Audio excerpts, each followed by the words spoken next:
Perfect. There we go. That'll work better.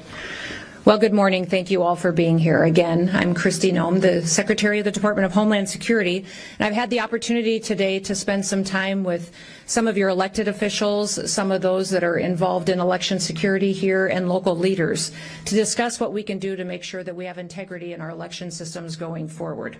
I want to thank some of them that came today. Justin Heap is here. He's the recorder of Maricopa County. I want to thank him for sharing some wisdom with me on what we can do to partner together. Also, State Representative John Gillette of the 30th District is here too, and I want to thank him for all of the information that he shared with me. Jennifer Wright is the former Assistant Arizona Attorney General for the Elections Unit, and she's here as well and shared her wisdom and work over the years to make sure that when people go to vote in an election that they can trust that that vote counted and that they had the chance to cast their support behind the candidate that they wanted to. You know, at the end of the Constitutional Convention in 1787, Benjamin Franklin was asked out on the street by a woman what kind of a government that we would have. And he replied to her, "A republic, ma'am, if you can keep it."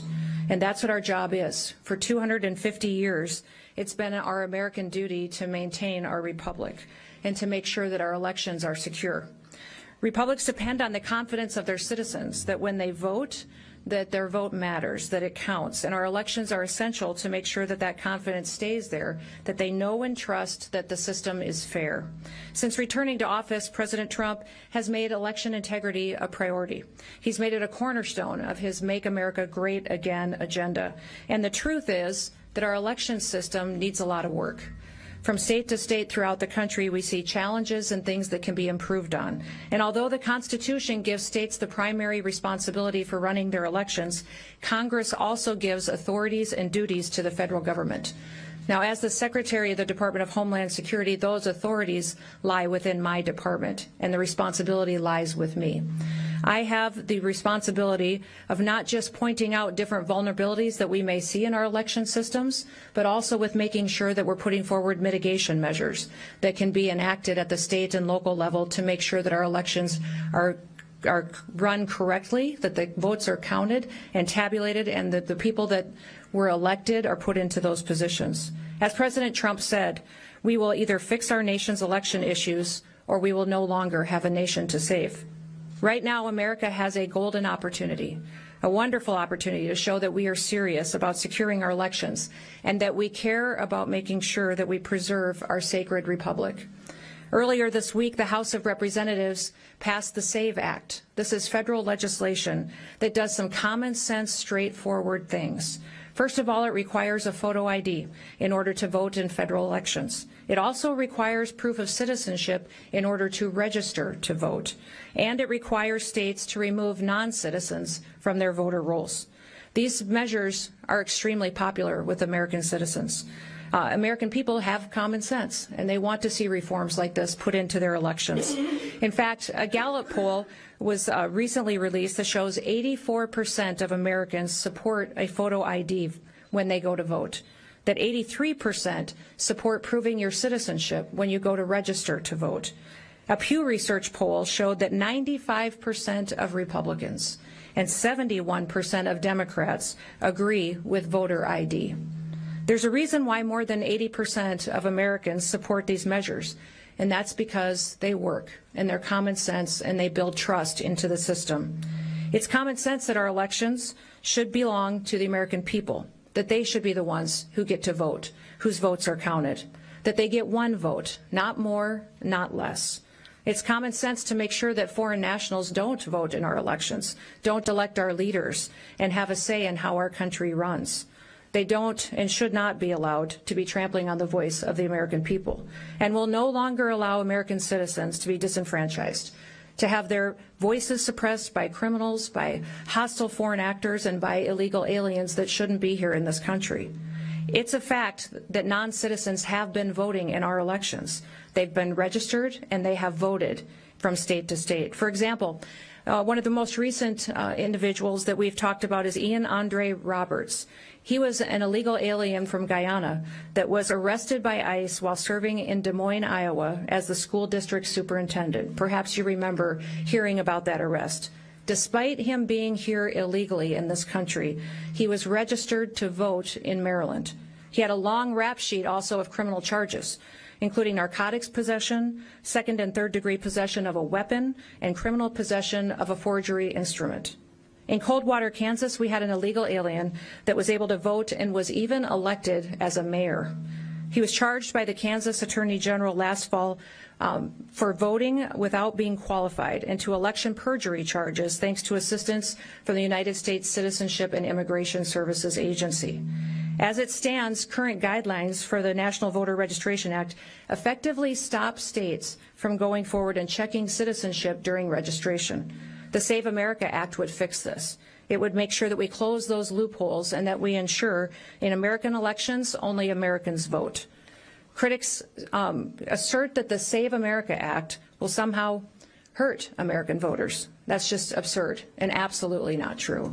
One of the claims that they have made in criticizing this bill is that they say that newly married women would be disenfranchised because they've had a name change.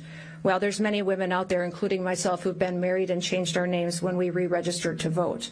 And likewise, the idea that this bill would make it impossible for U.S. service members to vote if they're deployed overseas, well, that's completely false as well. For all of those procedures that are in place today continue to stay that way after this act is passed and signed into law. They also say that this act requires voters to have a U.S. passport to register. That's not true. There's multiple options that are given to provide proof of citizenship, including military ID, government ID, photo ID with a proof of birth and location. In fact, if an individual has no documentation, they have the option of appearing at an election office and providing an affidavit stating that they are a citizen of this country. Now, another ridiculous conspiracy theory that we've heard is that the federal government will remove people from state voter rolls. Well, that's just simply not true. It's state and local election officials do the registration, and they maintain these lists going forward. We just help them do their job and make sure that they're doing it correctly. Each of the arguments that have been laid out to criticize this bill are baseless speculation from the radical left because they want illegal aliens to vote in our elections. They want to disenfranchise American citizens by telling them that their votes don't matter. There's only one reason that anyone would oppose this bill, and that's because they would want to cheat. They want illegal people and aliens in this country to be able to vote for them and to rob the United States citizens of their vote. And that's why they resist us at every single level when we're trying to deport people back to their home countries or stop them from committing crimes against the American people. That's why they do not support voter ID, proof of U.S. citizenship, or clean voter rolls. That's why the Save America Act is absolutely critical to our country's future. Because without secure elections, we lose what makes our country so great. And then when we lose that, we lose our country altogether. Almost 200 years ago in 1833, a Supreme Court Justice Joseph Story warned us with this. And he warned us this about illegal entry into our country. If aliens might be admitted indiscriminately to enjoy all of the rights of citizens at the will of a single state, the Union itself might be endangered by an influx of foreigners, hostile to its institutions, ignorant of its powers, and incapable of a due estimate of its privileges. There is no room in our election system for people that aren't Americans. There is no room in our election system for fraudsters and foreign influence. The Declaration of Independence said this simple, self-evident truth, that governments derive their just powers from the consent of the governed. Fair and secure elections are how we measure the consent of the governed, and they ensure that our American citizens' voices are heard. Our founders, at the time of the creation of this country, pledged their lives, their fortunes, and their sacred honor to defend our freedoms. In fact, the Continental Army went for years without being paid, and they braved through the brutal winter at Valley Forge as well. They did all of this because they wanted to ensure that their people, their families, and that their descendants could continue to live freely and could govern freely. If we don't uphold this bedrock principle of representative government, then our nation's choices will be decided by illegal aliens, by criminals, by foreign actors, and people that don't support America being the greatest country in the world. Our nation's choices, instead, if it were allowed to degrade our election system, would allow illegal aliens, criminals, and others to undermine our country. This kind of election security is something that the government owes to the American people, and it's something that we, the American people, owe to ourselves. We need to pass the Save America Act. We need to pass it today and sign it into law to ensure that the integrity of our election system stays in place for years to come. May God continue to bless this great state, the great people who are working to make sure that everybody's vote matters and that it counts. May God continue to bless the great United States of America. Thank you. With that, I will open it up to any questions that you may have. Yes. Arizona already requires proof for citizenship, and there have been repeated audits that have found that there is no widespread fraud happening in Arizona. Do you worry that emphasizing election security threats without evidence could undermine public confidence? And how do you ensure that messaging doesn't further any misinformation? We have a SAVE program that is available to the state of Arizona that the state of Arizona could ensure through their Secretary of State that every county has access to and allow them to go back in and verify those individuals that are on the voter rolls today to make sure they should be voting in the elections that come forward. That's what I would encourage the Secretary of State to do, and I'll be sending out mitigation measures that can help build promise back into that system to maintain the critical infrastructure that is our elections. Secretary, are you still in charge of the mass deportation campaigns, or is Homeland? I'm still in charge of the Department of Homeland Security. That includes all 23 different agencies under our umbrella, including ICE and CBP, but also FEMA, TSA, Secret Service, the Coast Guard, many, many more. Secretary Noem, yes, over here. Secretary Debunking just recently posted a video regarding the DOJ wanting more information on Arizona voters. What are your thoughts on this? I think that would be a wonderful opportunity for him to be transparent and to ensure and promise the people of Arizona that they can trust their elections and that when they show up on Election Day, they'll get to vote without problems or hassles, that they'll be prepared to make sure that vote counts and that the correct results are announced. Secretary Noem, It's right here. I'll come to you next. You offered a couple of examples from Kansas, Maryland, and Iowa and such. Can you offer us any good examples of this kind of fraud in Arizona? Oh, I'm sure there's many of them, but we want to make sure that we talked about several of them this morning at our roundtable that we had.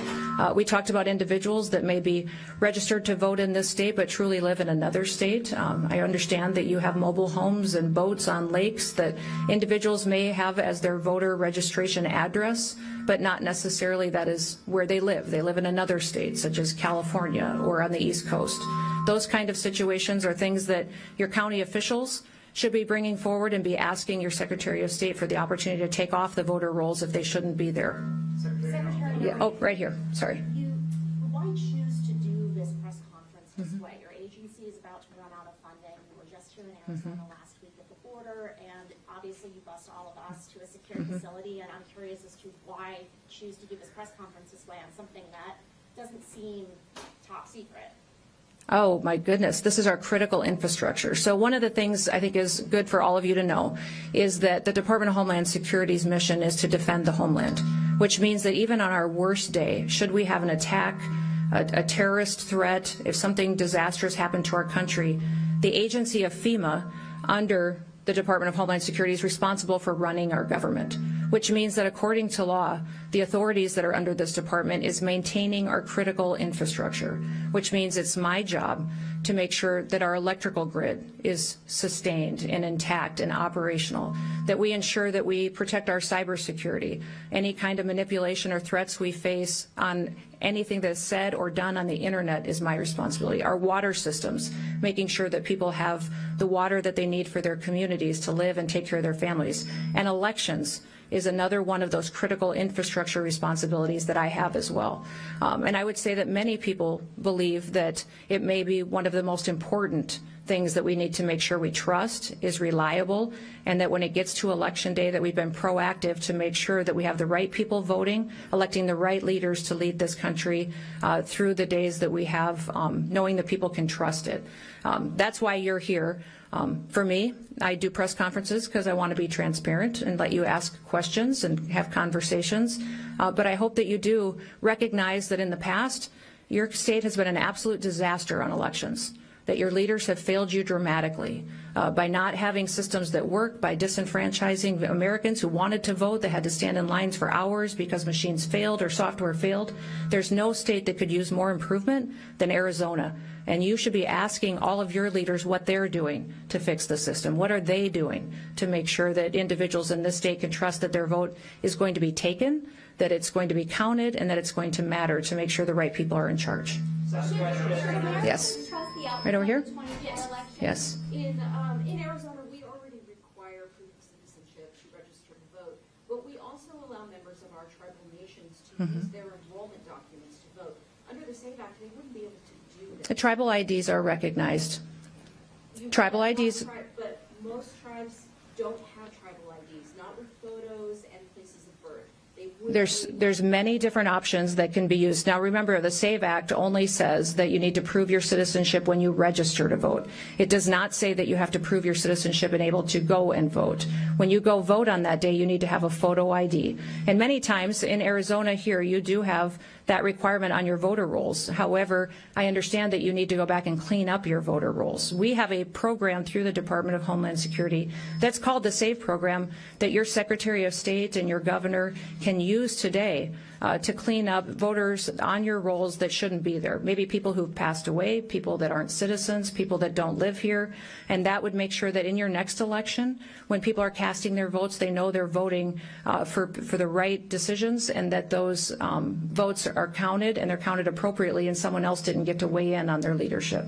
Secretary Noem, Last one. Regarding the El Paso airspace closure, can you confirm that CBP actually hit a party balloon that it thought was a drone with a laser earlier this week, as it was reported? And if that is true, why wasn't the action coordinated with the FAA? You know, this was a joint agency task force mission that was undertaken, and we're continuing to work on the communication through that, but recognize we're grateful for the partnership of the Department of War and the FAA as we go forward. Thank you. Thank you, Chris. All right. Thanks, everybody.